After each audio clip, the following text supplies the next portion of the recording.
बहुत से स्वप्नों का स्मरण करते हैं, वैसे ही पूर्व जन्म की स्मृति रखने वाले योग से संपन्न प्रबुद्ध पुरुषों को सैकड़ों जन्मों का भी स्मरण होता है। जैसे हम अनेक स्वप्न याद कर लेते हैं पीछे के, ऐसे ही योग के द्वारा जिनको पूर्व जन्म जानने की इच्छा है तो वैसी साधना करते हैं और उस योग से संपन्न होकर अनेक जन्मों को भी वो जान लेते हैं।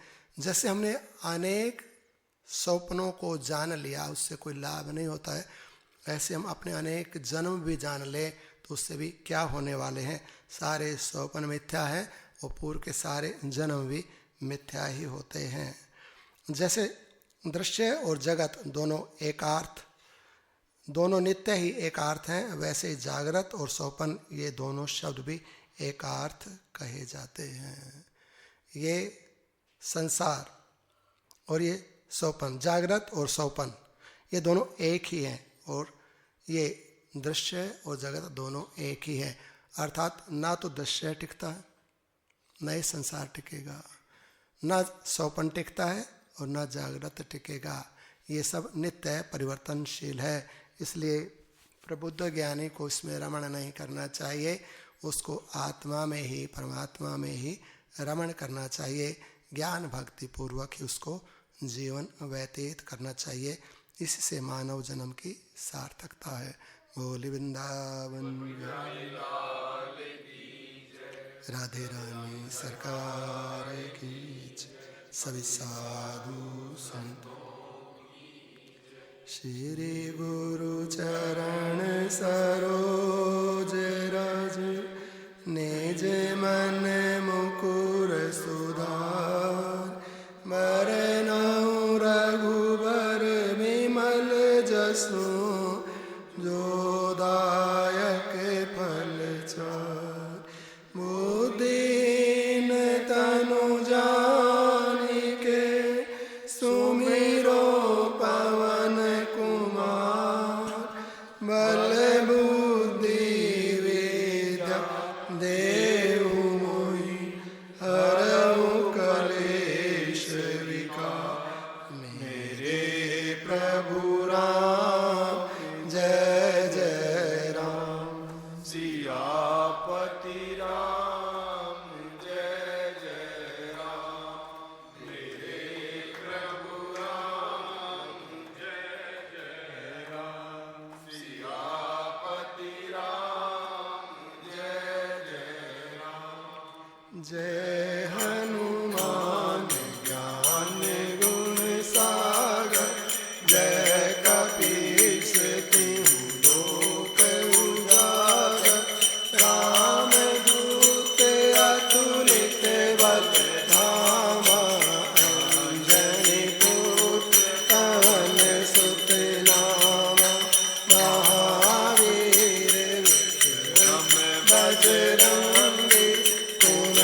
पति कीनी बहुत बड़ाई, तुम मम प्रिय भरताई सम भाई।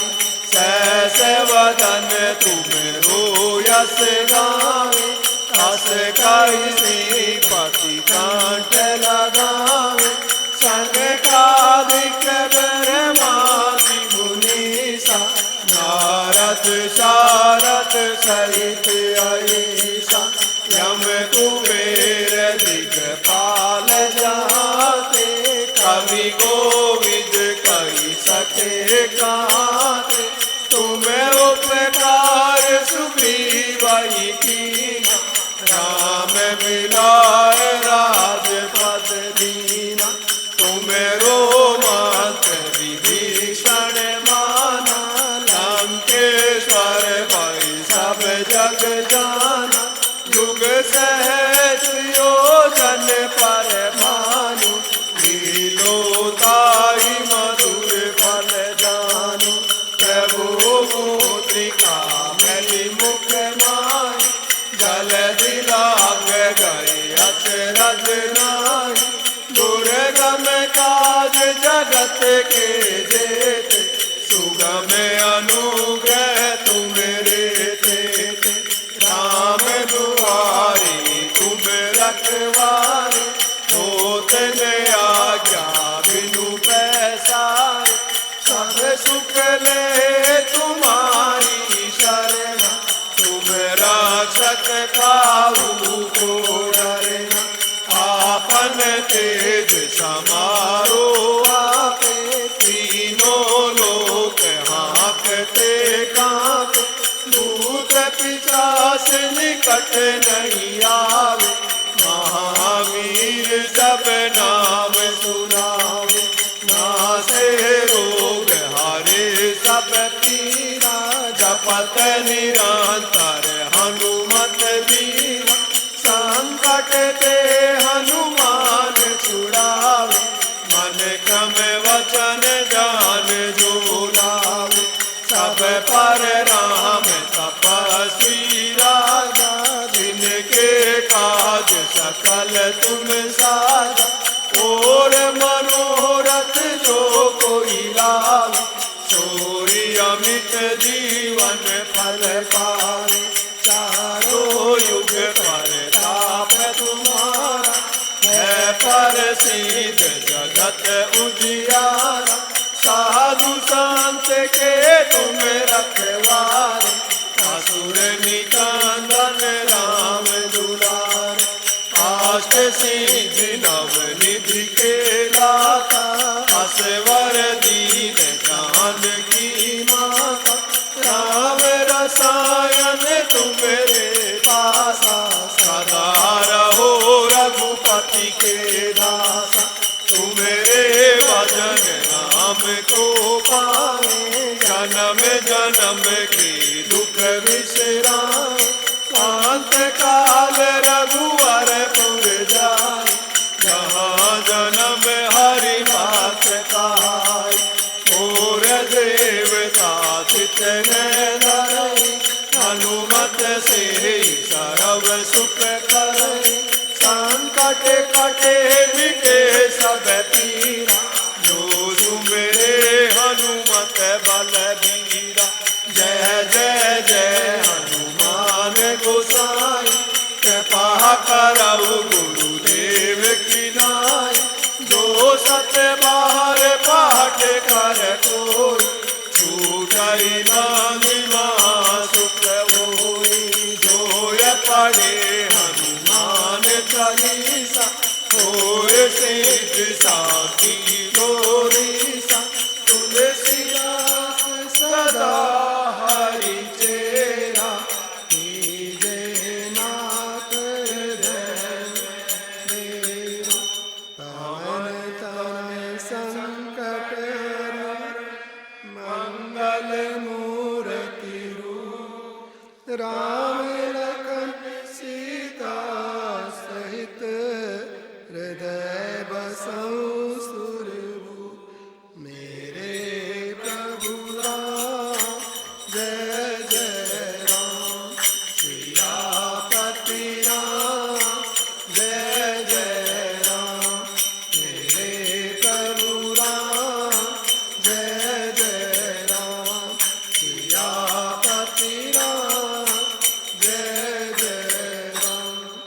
सियावर रामचंद्र भगवान की, पवन सुश्री हनुमान जी महाराज की, सभी साधु संतों की जय।